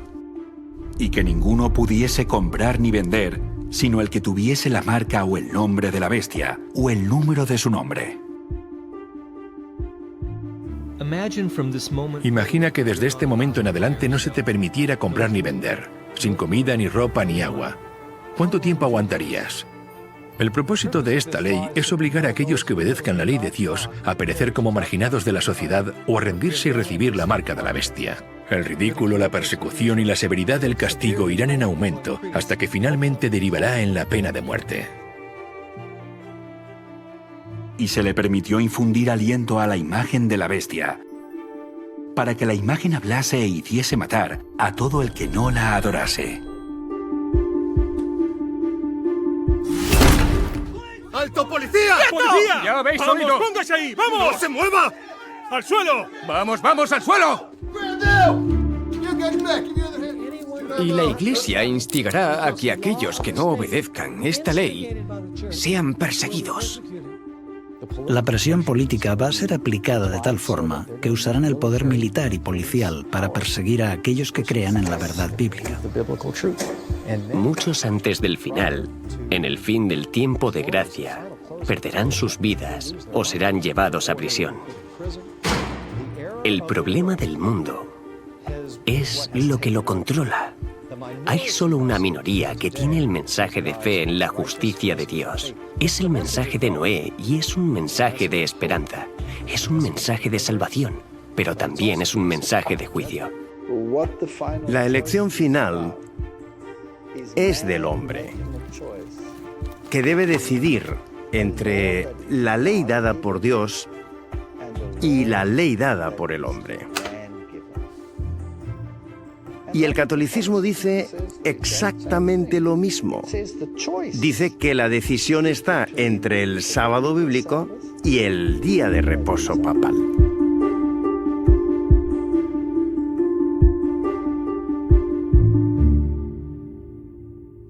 En estos momentos nadie tiene la marca de la bestia. Esto será solamente cuando el decreto de ley imponga que hombres y mujeres deben recibir la marca del poder que han elegido obedecer. Antes de continuar, quiero dedicar un momento para considerar 3 principios latentes en esta controversia. Veréis, la lucha entre el día de reposo de Dios y la legislación dominical es una disputa acerca del carácter de Dios. ¿Quién es Dios? ¿Impondría que todos le adoren por la fuerza o más bien desearía un servicio de amor ofrecido libremente? Dependiendo de nuestra respuesta, esta pregunta determinará en qué lado de la controversia te encontrarás. Si crees que Dios obligará a los suyos a adorarlo, entonces puedes llegar a pensar que Dios desea la ley dominical. Sin embargo, si crees que el carácter de Dios es altruista y amoroso, entonces reconocerás que la imposición del día de descanso, la violación de la libertad y la conciencia es la obra de otro poder. El segundo principio nos lleva a la siguiente pregunta. ¿Cómo nos salva Dios? La idea de que podemos apaciguar a Dios y poner fin a los desastres de la tierra imponiendo de forma estricta el día de adoración, en cierto modo sería como aceptar el principio de que el hombre puede salvarse a sí mismo mediante su esfuerzo personal. Por otra parte, si creemos que Dios es quien nos da la salvación tal y como nos lo asegura el pacto hecho con Él, entonces entraremos en su reposo y honraremos el séptimo día, que fue dado como una señal de que reconocemos que Él es el único que nos salva. El tercer principio es la demostración. Es en las crisis donde se revela el verdadero carácter, y cuando el conflicto final envuelva al mundo, todos manifestarán el carácter que han cultivado. Unos revelarán el carácter altruista de Dios al sacrificar sus vidas para ayudar a salvar a otros, mientras que otros revelarán el carácter egoísta del adversario al sacrificar las vidas de otros para salvarse ellos mismos. Estos son los principios detrás del gran conflicto en los que todos nosotros estaremos involucrados. Y aquí se puede ver con claridad que lo que crees acerca del carácter de Dios y lo que crees sobre la salvación determinará probablemente si escoges recibir la marca de la bestia o el sello de Dios.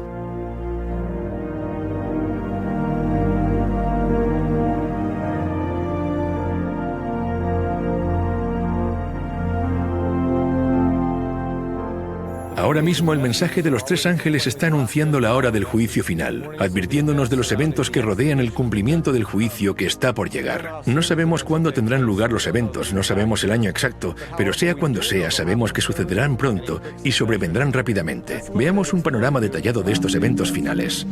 Ahora mismo los eventos que ocurren en el mundo están confluyendo para suscitar la crisis de la marca de la bestia, tal y como la Biblia lo predijo. Y será entonces cuando se agote el tiempo de prueba, seguido por la ejecución del juicio y la segunda venida de Cristo. En los días de Noé, el mundo entero se encontraba en el valle de la decisión, pero cuando todos habían tomado su decisión de aceptar o rechazar el refugio del arca, la puerta de la misericordia se cerró. En ese momento, su decisión fue sellada. Todos habían elegido aceptar o rechazar la invitación para entrar en el refugio del pacto eterno, y muy pronto la puerta se volverá a cerrar de nuevo, para siempre.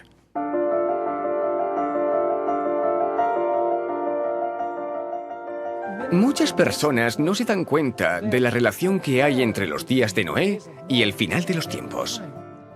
No tanto por la propia destrucción y la crueldad que existía en el mundo, sino que el verdadero paralelismo se encuentra en el momento en que la puerta se cierre.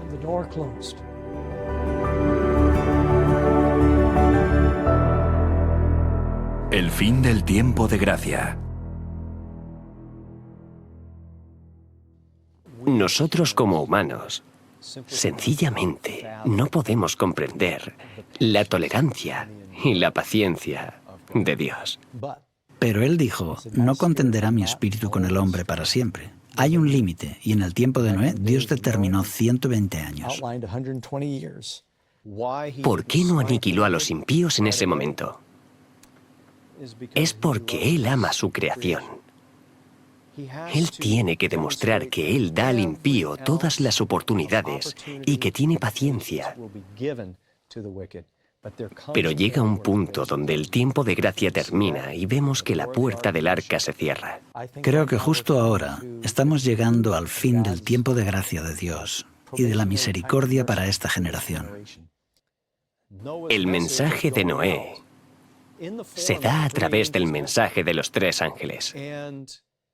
Y llegará el momento cuando ese mensaje ya no se dará más. Los impíos no se perdieron cuando comenzó a llover. Se perdieron cuando la puerta se cerró. Entonces Noé se salvó. Él fue sellado, pero el destino de los que quedaron fuera estaba ya fijado. Pero la gente no lo sabía. Vieron que la puerta se cerró, pero se burlaban de Noé, sin darse cuenta de que ya no tenían oportunidad de salvarse.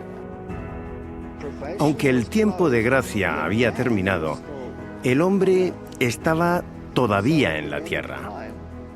En el tiempo del fin volverá a haber un momento cuando la gracia se haya terminado, pero el hombre esté aún en la tierra. El juicio se ha terminado. El juicio hace que una nación, un pueblo, sea destruido. Pero aún no se ha ejecutado la sentencia. Esto es lo que sucederá en el tiempo del fin. Muchos cristianos creen que la posibilidad de salvación terminará después de que Jesús regrese. Pero el hecho de que la puerta se cerrara en el tiempo de Noé nos muestra que esto no es verdad. La puerta de la salvación se cerrará antes de la segunda venida y leemos esto en Apocalipsis capítulo 22. El que es injusto, sea injusto todavía. El que es inmundo, sea inmundo todavía. Y el que es justo, practique la justicia todavía. Y el que es santo, santifíquese todavía. Y sabemos que Jesús aún no ha llegado en este momento, porque justo después de esto dice: He aquí, yo vengo pronto.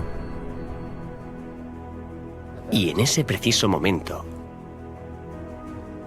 la paciencia de Dios se agotará, al igual que ocurrió en el tiempo de Noé. Así que Dios pide que nos preparemos, no para la segunda venida de Cristo.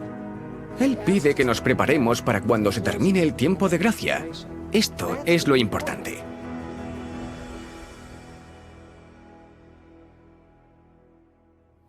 En estos momentos, el veredicto de nuestro caso aún está siendo investigado en el juicio celestial, porque la puerta al refugio del pacto eterno aún está abierta, y esa puerta es Jesús. Yo soy la puerta. El que por mí entrare será salvo. Jesús también habló de la puerta de la salvación en el libro de Apocalipsis. He puesto delante de ti una puerta abierta, la cual nadie puede cerrar, aunque tienes poca fuerza. La razón por la que Noé no cerró la puerta del arca es porque representaba la puerta de la salvación y ningún hombre podía cerrar esta puerta. Imagina la fe de Noé al haber preparado un arca durante 120 años sabiendo que no tenía forma de cerrar la puerta. Él confió en que Dios cumpliría su promesa y es así como ocurrió en los días de Noé, porque leemos que Jehová le cerró la puerta. Cuando el juez golpea con su mazo, el caso está cerrado y la investigación ha terminado. De la misma forma, el cierre del arca mostró que el caso de cada individuo había sido determinado. Todos habían escogido aceptar o rechazar la promesa de misericordia. Para entender cómo Dios cerró la puerta de la salvación al final de los tiempos, necesitamos abrir nuestro libro de texto, El Santuario, y veremos cómo Jesús, en este momento, está manteniendo la puerta abierta. Porque no entró Cristo en el santuario hecho de mano, figura del verdadero, sino en el cielo mismo, para presentarse ahora por nosotros ante Dios. Él está en la presencia de Dios. Está allí como nuestro mediador. En estos momentos tenemos un mediador que está intercediendo. Él vive para interceder por nosotros. Un día la intercesión terminará y Él se marchará. El sumo sacerdote saldrá del lugar santísimo. El incensario será derribado. En este momento, no hay más mediador. Y por lo tanto, no puede haber más perdón de los pecados. Cristo es el que murió, más aún el que también resucitó, el que además está a la diestra de Dios, el que también intercede por nosotros. Jesús es nuestro defensor en el tribunal celestial y su intercesión ante el Padre suplicando para nosotros por los méritos de su sangre hace posible la misericordia. Esto significa que cuando Jesús deja la presencia del Padre, la humanidad ya no tendrá más un mediador y la puerta de la misericordia se cerrará. Ahí los salvos quedan salvos y los perdidos quedan perdidos. Lo que significa que cada caso ya ha sido decidido para vida o para muerte. Damos por sentado que Él nos perdonará, porque a menudo cuando pecamos sabemos que podemos orar y Él nos perdona. Pero un día la lavandería va a cerrar y ya no podremos ser purificados. Así que ahora es el momento de ser santificados y purificados. En el tiempo del fin, Dios va a tener una generación que tiene una naturaleza pecadora, pero a través del poder de Dios, ganarán la victoria total sobre el pecado. Vi también como un mar de vidrio mezclado con fuego, y a los que habían alcanzado la victoria sobre la bestia y su imagen, y su marca, y el número de su nombre, en pie sobre el mar de vidrio con las arpas de Dios. Son llamados los 144.000 los santos que viven cuando Jesús viene. Ellos van a desarrollar un carácter como el de Jesús. Dicho de otra forma, van a desarrollar un carácter de victoria sobre el pecado.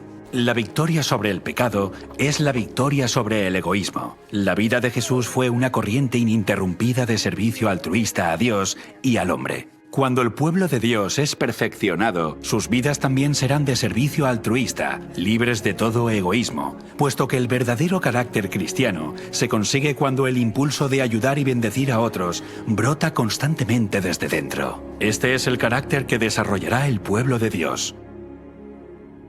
Serán las peores circunstancias en la historia de la Tierra, a menos que encontremos refugio en Cristo antes de que termine el tiempo de gracia. No habrá refugio durante el tiempo de dificultad.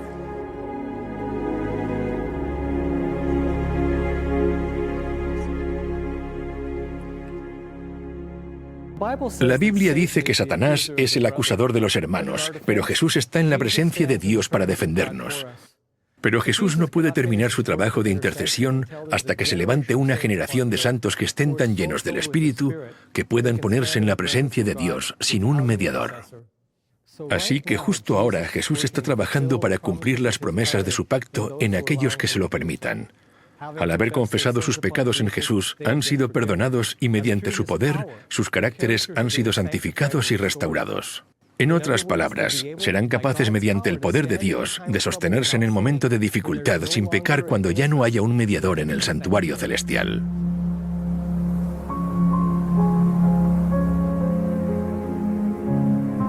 Para hacernos una idea de lo que ocurrió con Noé y su familia cuando entraron en el arca, la puerta se había cerrado y durante 7 días no pasó nada. Y los impíos estaban fuera, y no había señales de que fuera a suceder lo que Noé había predicho. Tuvo que haber pensado, bueno, este diluvio, estas aguas van a llegar en cualquier momento. No hay duda de que durante ese tiempo Noé atravesó una prueba severa de su fe. Y pasó un día y no ocurrió nada. Pasan 2 días y nada. Yo creo que Noé comenzó a extrañarse. Él pensó, bueno, quizá estaría equivocado. Y después de 7 días, fue cuando vino el juicio. En el tiempo del fin ocurrirá lo mismo. El pueblo de Dios pasará por un momento de gran dificultad. Les van a hacer creer. Serán tentados a creer que la presencia de Dios les ha abandonado.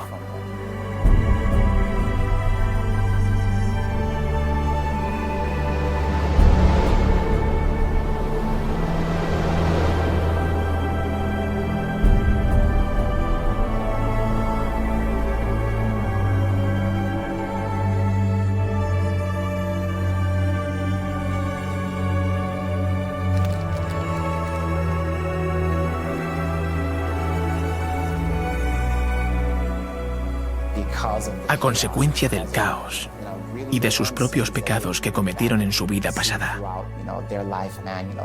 Mira mi vida, no es lo que debió haber sido, y pasarán por ese momento de dificultad, que es un trance de auténtica agonía mental.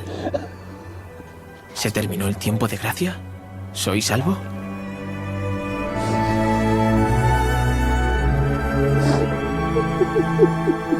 Nadie sabe con exactitud cuándo se cierra la puerta. Cuando caigan las plagas, sabremos cuándo termina el tiempo de gracia. Existe un paralelismo con el tiempo de Noé en el sentido de que hay una predicación. La predicación divide el mundo en 2 grupos. Luego está cuando la puerta se cierra. Después hay un periodo donde la fe de los que están dentro del arca se pone a prueba y aquellos que están fuera están seguros de que Noé y su familia están equivocados, y después está la destrucción. Llama la atención el paralelismo con el tiempo del fin, porque primero está el mensaje de los 3 ángeles que incluye el momento del juicio. Después de esto se cierra la puerta, cuando los inmundos permanecen inmundos y los justos siguen siendo justos. El santo seguirá siendo santo y el injusto continuará siendo injusto. Después de eso habrá un periodo de tribulación donde el pueblo de Dios estará en la tierra. Su fe será puesta a prueba. Luego vendrá la destrucción. Así que hay un paralelismo sorprendente entre lo que sucedió en los días de Noé y lo que sucede durante el día del juicio final. Y este juicio termina con el fin del tiempo de gracia, no con la segunda venida de Cristo. Termina en el fin del tiempo de gracia, cuando la puerta se cierra, al igual que ocurrió en los días de Noé. En Lucas capítulo 13 también aparece la imagen de la puerta cerrada y la gente que llama a la puerta para entrar. Porque os digo que muchos procurarán entrar y no podrán. Después que el padre de familia se haya levantado y cerrado la puerta, y estando fuera empecéis a llamar diciendo, «Señor, Señor, ábrenos». Él respondiendo os dirá, «No sé de dónde sois». Entonces comenzaréis a decir, «Delante de ti hemos comido y bebido, y en nuestras plazas enseñaste». Pero os dirá, Os digo que no sé de dónde sois. Apartaos de mí todos vosotros, hacedores de maldad. Lo más triste de todo esto es que muchas de estas personas que están llamando a la puerta se autoengañaban. Creían que estaban caminando con el maestro cuando en realidad estaban caminando con otro, un maestro falso. Jesús identificó solo una razón para no conocerlos. Él dijo: apartaos de mí todos vosotros, hacedores de maldad. Y la palabra maldad significa sin ley. Aunque ellos afirmaban ser seguidores de Cristo, no se rindieron a la obra del Espíritu Santo y en consecuencia no guardaron sus mandamientos. La Biblia dice: pues este es el amor a Dios, que guardemos sus mandamientos, y sus mandamientos no son gravosos. En Primera de Juan dice que el que dice yo le conozco y no guarda sus mandamientos, el tal es mentiroso y la verdad no está en él. Así que no basta solamente con afirmar ser cristiano, no es suficiente. Por este motivo, muchos se sorprenderán cuando se enteren de que están fuera del arca y dicen: Señor, Señor. Y él dice: apartaos de mí, no os conozco. Así será la situación en los últimos días. La gente va a pensar que las formas de religión pueden hasta cierto punto suplir la santidad y devoción reales.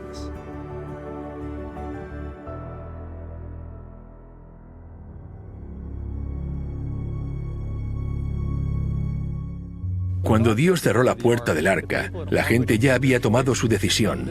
Algunos decidieron entrar y otros decidieron estar fuera. La sentencia dada a cada uno fue decidida libremente por ellos mismos. La puerta se cerró solo después de que todo el mundo hubiera tomado su decisión. La ejecución del juicio vino después, cuando comenzó a llover. Llovió durante 40 días. Y la Biblia dice que se rompieron todas las fuentes, en plural, del gran abismo.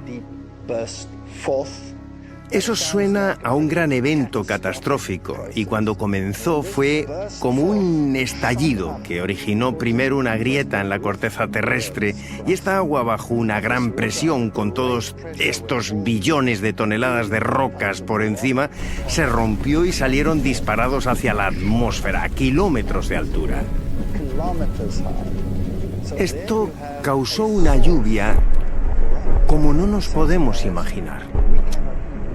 Conforme esta agua se disparaba a través de esta grieta a gran presión y a gran velocidad, se producía una erosión masiva. Por ejemplo, el sitio donde hoy se encuentra la dorsal mesoatlántica. Esta dorsal que rodea la Tierra pudo ser la primera grieta por donde la Tierra se rompió. Creo que si ahora pudiéramos ver lo que le sucedió a la Tierra durante el diluvio, nos daría miedo. ¿Cómo se debieron sentir los que no estaban en el arca mientras se enfrentaban al juicio de Dios? El juicio que aparece en Apocalipsis 14, versículos 6 y 7, intenta llamar la atención de las personas hacia el Creador, quien había hecho los cielos, la tierra, el mar. Pero aquí, en Apocalipsis 14, encontramos en el mensaje un nuevo matiz. Dice: y las fuentes de las aguas. Esto nos recuerda al diluvio. El año 600 de la vida de Noé, en el mes segundo, a los 16 días del mes, aquel día fueron rotas todas las fuentes del gran abismo, y las cataratas de los cielos fueron abiertas. Aquí es cuando aparece la idea de las fuentes de las aguas.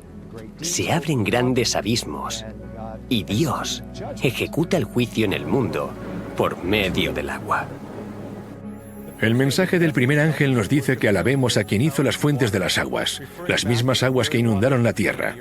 Así que después de que el mensaje del primer ángel anuncie la hora de su juicio, nos recuerda que Dios, una vez más, juzgará el mundo como lo hizo en los días de Noé. La forma de ejecutarlo fue mediante un diluvio universal, pero ahora, en el tiempo del fin, es mediante las últimas 7 plagas. En los días de Noé, el mundo fue destruido mediante un diluvio. Pero en el tiempo del fin, esto se producirá mediante lo que la Biblia llama las 7 plagas postreras. El mensaje del segundo ángel dirige esta advertencia al pueblo de Dios que aún está dentro de las iglesias caídas, diciendo: salid de ella, pueblo mío, para que no seáis partícipes de sus pecados, ni recibáis parte de sus plagas. Dios tiene un pueblo. Puede estar disperso en diferentes iglesias, pero saldrán de ellas. Aquellos que queden en Babilonia recibirán las plagas. Esto se dice claramente. El mensaje del tercer ángel también nos advierte sobre estas plagas, diciendo que si alguno adora a la bestia y a su imagen, y recibe su marca en su frente o en su mano, él mismo debe beber del vino de la ira de Dios, que ha sido vaciado puro en el cáliz de su ira. En el siguiente capítulo, la Biblia define la ira de Dios como las últimas 7 plagas. Vi en el cielo otra señal grande y admirable, 7 ángeles que tenían las 7 plagas postreras, que son las últimas, porque en ellas se consumaba la ira de Dios.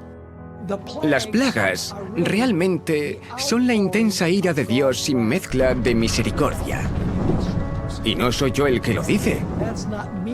Lo dice la Biblia. Será el peor periodo de la historia del mundo. Dios está sufriendo durante mucho tiempo, pero hay un límite que el hombre no puede cruzar. Y cuando ese límite se alcance, las plagas caerán. No necesitamos preguntar cuál es ese límite, porque David en el libro de Salmos nos dijo: Tiempo es de actuar, oh Jehová, porque han invalidado tu ley. Durante la crisis de la marca de la bestia, la humanidad aprobará una ley que fuerce a las personas a quebrantar la ley de Dios y la anule. Será en ese momento cuando Dios intervendrá, al igual que lo hizo en Egipto. El faraón hizo una ley. Le dijo a Moisés: vosotros les hacéis cesar. En hebreo es Sabbat. Tú, Moisés, haces que la gente guarde el sábado. Aumenta el trabajo que deben hacer y crea una ley antisábado. Así que el faraón hizo una ley y como consecuencia vinieron las plagas. El nuevo faraón hará una ley similar y como resultado vendrán las plagas.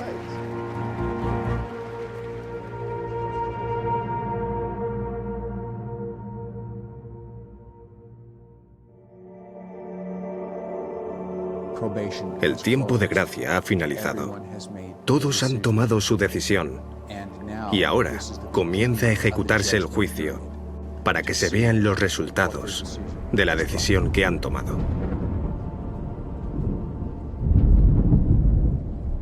Oí una gran voz que decía desde el templo a los 7 ángeles: Id y derramad sobre la tierra las 7 copas de la ira de Dios. Las últimas 7 plagas son descritas en Apocalipsis capítulo 16, y algunas de esas plagas son, por ejemplo, algunas personas desarrollarán heridas en todo su cuerpo.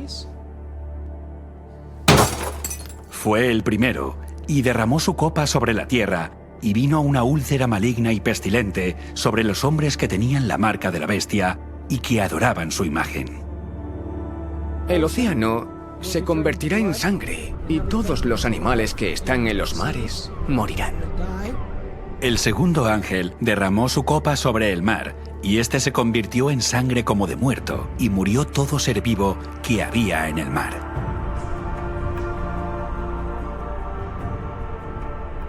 El tercer ángel derramó su copa sobre los ríos y sobre las fuentes de las aguas, y se convirtieron en sangre. Las fuentes de los ríos, el agua potable también se convertirá en sangre.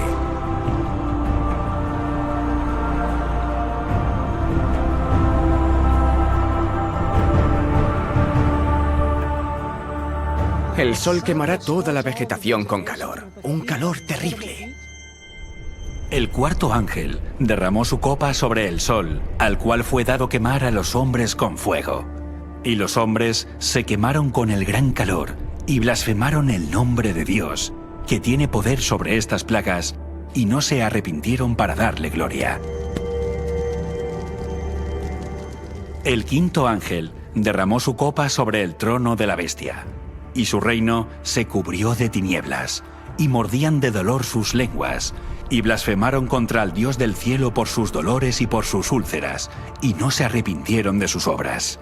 El sexto ángel derramó su copa sobre el gran río Éufrates, y el agua de éste se secó, para que estuviese preparado el camino a los reyes del oriente.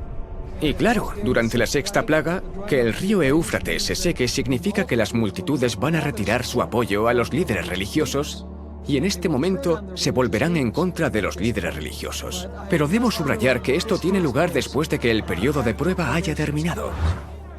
La gente verá que ha sido engañada. Estamos perdidos, gritan. Y tú eres el culpable de nuestra ruina. Y se volverán contra los falsos pastores. Por todos lados hay conflicto y la sangre se derrama.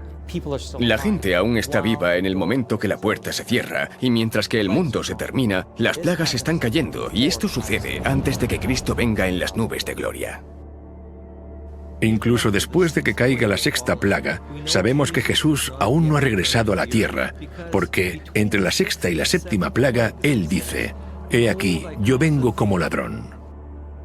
El séptimo ángel derramó su copa por el aire, y salió una gran voz del templo del cielo, del trono, diciendo: «Hecho está». Entonces hubo relámpagos, voces, truenos y un gran temblor de tierra, un terremoto tan grande cual no lo hubo jamás desde que los hombres han estado sobre la tierra. Y cayó del cielo sobre los hombres un enorme granizo, como del peso de un talento, y los hombres blasfemaron contra Dios por la plaga del granizo, porque su plaga fue sobremanera grande.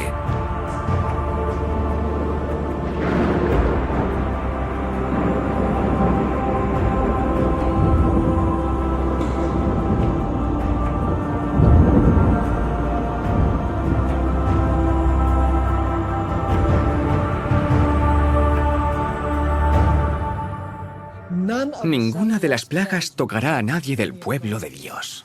Algunos piensan que Dios va a arrebatar a la Iglesia antes de que Jesús regrese. La Biblia no nos enseña que Dios nos salva de la tribulación, sino a través de la tribulación.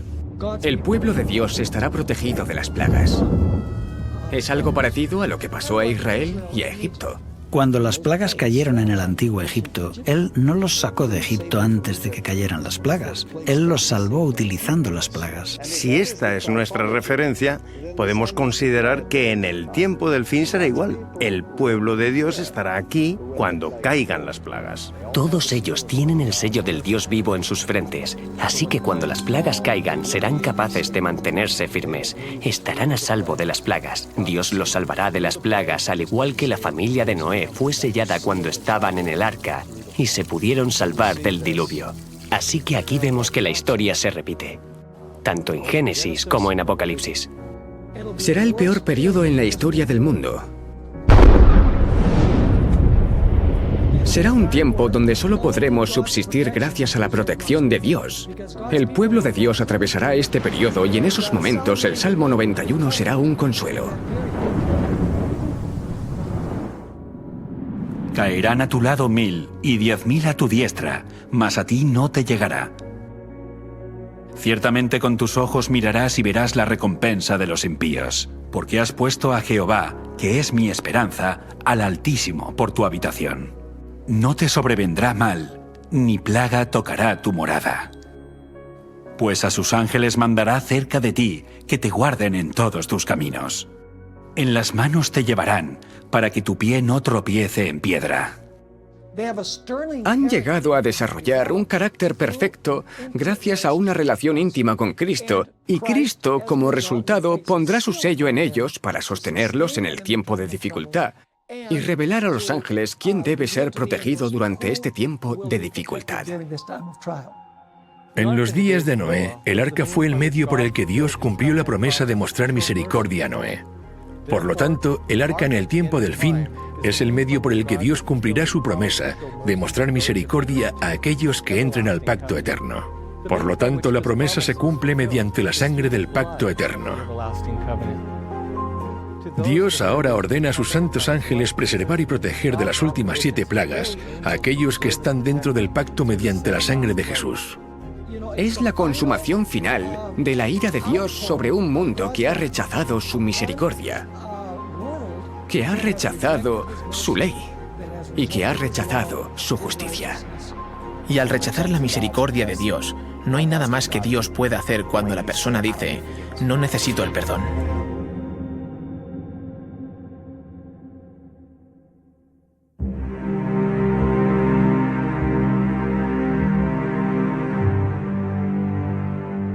Nadie necesita recibir estas plagas, porque Jesús ya bebió esta copa por nosotros. Fue en el jardín del Getsemaní cuando la culpa de los pecados del mundo fue puesta sobre los hombros de Jesús y dijo: mi alma está muy triste, hasta la muerte. Yendo un poco adelante, se postró sobre su rostro orando y diciendo: Padre mío, si es posible, pase de mí esta copa, pero no sea como yo quiero, sino como tú. La copa de esta ira y la separación del Padre a nuestro favor rompió el corazón del Hijo de Dios, y al recibir la ira de Dios por nosotros, la Biblia dice: por él seremos salvos de la ira, porque no nos ha puesto Dios para ira, sino para alcanzar salvación por medio de nuestro Señor Jesucristo, quien murió por nosotros. Aunque el mundo tal vez se burlaba y los ridiculizaba, dejaron de burlarse cuando la lluvia comenzó a caer, y cuando estas plagas finales caigan, la gente se va a dar cuenta de que habían escuchado la verdad. Ahora es el momento de escuchar y prepararse.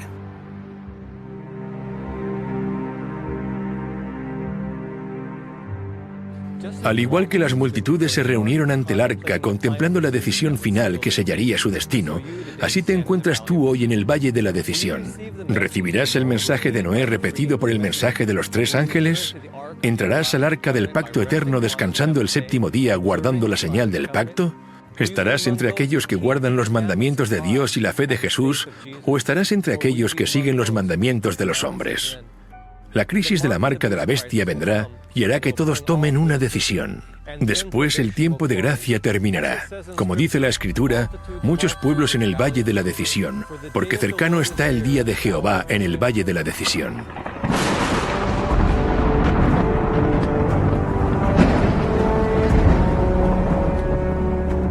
Después de las últimas 7 plagas, lo siguiente que ocurre es la bendita esperanza y la aparición gloriosa de Dios y nuestro Salvador Jesucristo. Durante siglos, los cristianos han hablado, soñado y deseado ese día, cuando puedan mirar al rostro a aquel que murió para redimirlos. Y ahora ese tiempo ha llegado. ¿Pero estarás listo para encontrarte con él? Segunda venida. Cuando volvamos a ver de nuevo a Cristo, cuando Cristo venga por segunda vez, la Biblia dice que esta tierra quedará en un estado inhabitable a causa del fuego y la presencia de Dios. Porque nuestro Dios es fuego consumidor. Cuando Él regrese a la tierra, Pablo escribe: cuando se manifieste el Señor Jesús desde el cielo con los ángeles de su poder, en llama de fuego. Él regresará como fuego consumidor, porque Jesús no solo vendrá como el ser humano que fue cuando caminó sobre esta tierra. Él vendrá como el Rey de Reyes y Señor de Señores. Su gloria ya no estará velada.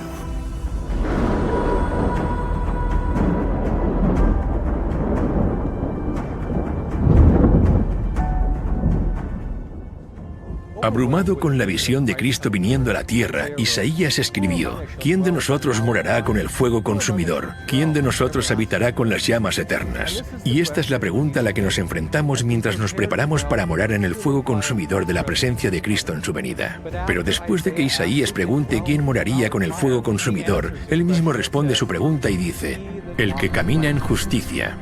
Solo el justo puede morar de forma segura en la presencia de Dios. Esto significa que el mensaje que dio Noé para que la gente se preparase para el juicio al mundo mediante el agua es el mismo mensaje que preparará a las personas para el juicio al mundo mediante el fuego, porque Noé fue un predicador de justicia.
Como evolucionista, nunca pude entender por qué debo guardar un día de reposo si no hubo una creación de 6 días. Este asunto se debatirá de nuevo en el tiempo del fin. Recuerdo a una señora en particular que vino a mis reuniones cuando hablaba sobre el cuerno pequeño de Daniel 7 y 8 y la bestia de Apocalipsis 13, una profecía que identifica al papado católico. Y ella dijo que había crecido en la Iglesia Católica. De hecho, había estado en un convento, se había educado en un convento. Hasta ese momento estaba emocionada, pero cuando prediqué ese mensaje dejó de venir. Pero las buenas noticias son que aunque le tomó tiempo asimilar el mensaje, después de varios meses de estudio personal, aceptó el mensaje.